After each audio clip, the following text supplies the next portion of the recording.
The dog spots the cat from across the room. Every muscle tightens at once. The cat sees the dog and goes completely still. The dog lunges. The cat is already gone.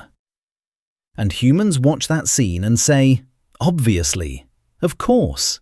They hate each other. They always have. But what if that whole story is wrong? The truth is, cats and dogs are not born enemies. There is no ancient feud, no species-level grudge, no biological instruction that says find the other one and ruin its afternoon. What there is something more interesting. Two animals who evolved completely opposite communication systems, got placed in the same living room, and immediately started misreading every single thing the other one was doing. Not hatred, a translation failure. And once you see it that way, you cannot unsee it. Let's start with the moment it begins. A dog sees a cat move and something activates.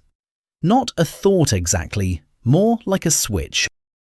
Dogs descended from social hunters, and while your average living room retriever is not tracking prey through a forest, many still carry a reflex that responds strongly to fast, small, darting movement. The cat shifts positions. The dog's eyes lock on. The legs go ready. The whole body leans forward before the dog has made any conscious decision at all. This is not malice. It is closer to an involuntary reflex. The dog is not thinking, there is my enemy.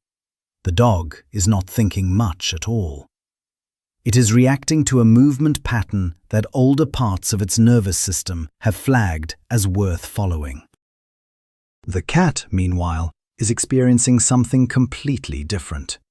A cat is a hunter, but it is also small enough to be prey. That combination never fully leaves the body. When a larger animal rushes directly toward you, your system does not stop to ask whether that animal is friendly or just excited. It prepares. The back rises, the ears flatten, the pupils go wide, the tail begins to move. The nearest exit becomes very relevant.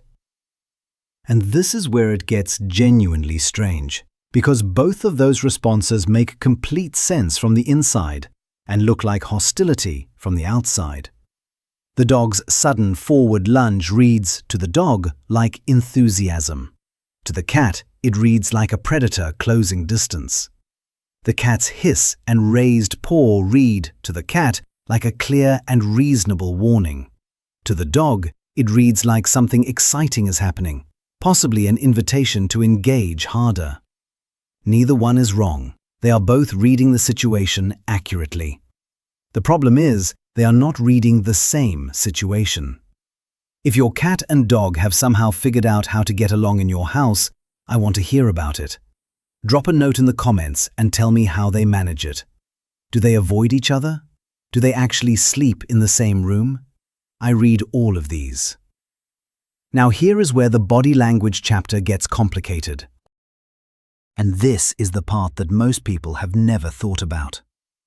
Cats and dogs both use tails, ears, posture, and eye contact to communicate. But the meanings are inverted in ways that seem almost deliberately designed to cause problems. A dog wags its tail when it is excited, open, and interested. That wagging is a social signal. It means I am engaged, I want to interact, come here. A cat moves its tail fast when it is irritated, overstimulated, or warning you to back off. The faster the tail, the louder the message. Do not push this. So a dog approaches a cat, tail going, meaning I am happy and I want to be friends. And the cat reads that fast tail movement as, this animal is agitated and escalating.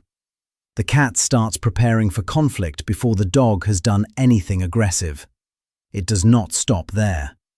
A dog making direct eye contact and moving straight toward another animal is doing something friendly. In dog social language, that is normal greeting behavior. Go forward, make contact, gather information with your nose.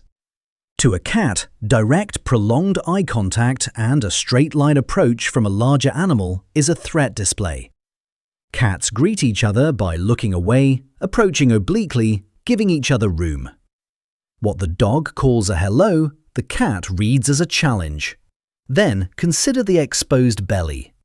In dogs, rolling over and showing the stomach is a submissive gesture. It means I am not a threat. I yield.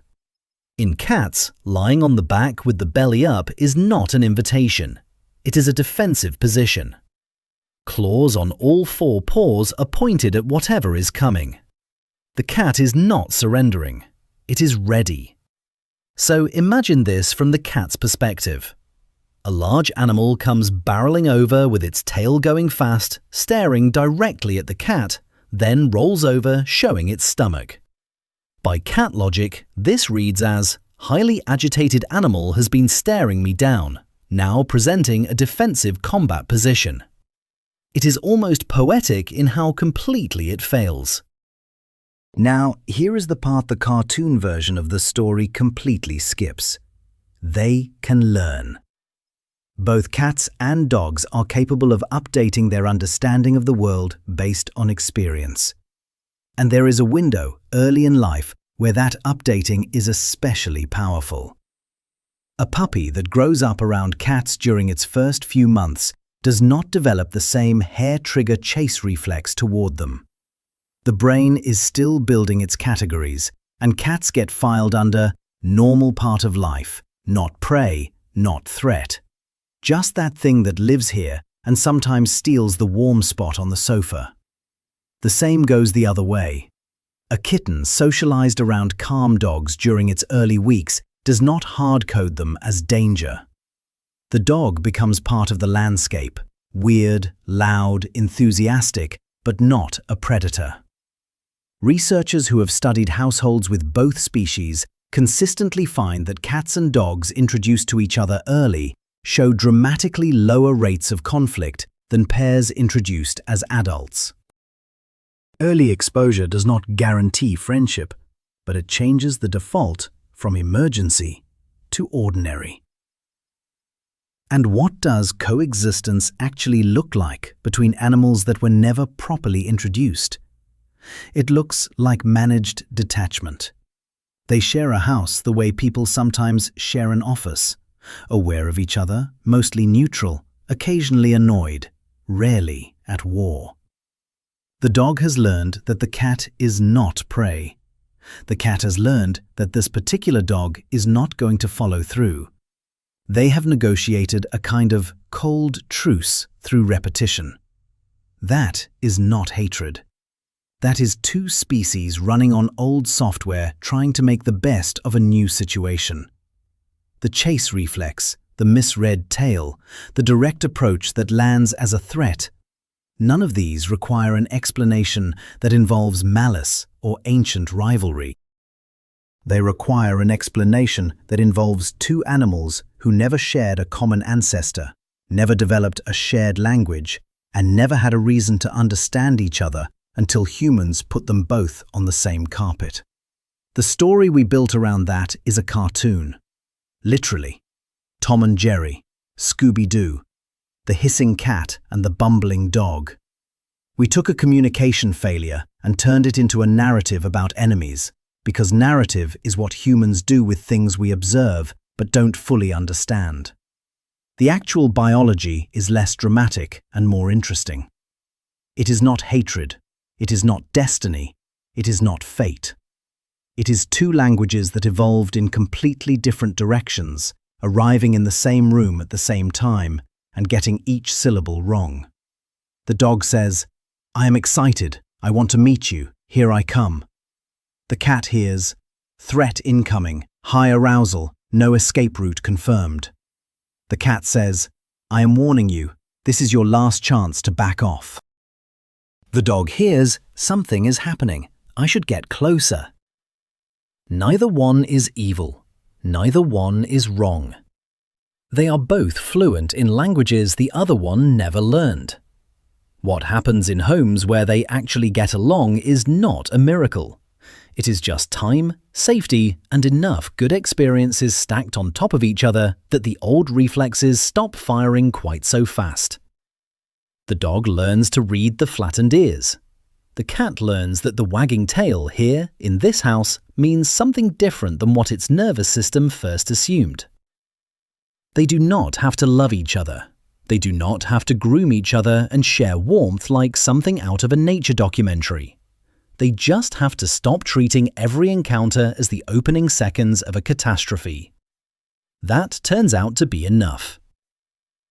Two animals who evolved on completely separate tracks, running completely separate communication systems, can share a space peacefully once they have enough information about each other. That is not a small thing. That is two species rewriting their defaults in real time. The feud was never real. The cartoons made it permanent. The biology just made it loud. If this kind of under-the-surface animal story is what you come here for, there is a lot more of it coming. Subscribe so you catch the next one when it drops.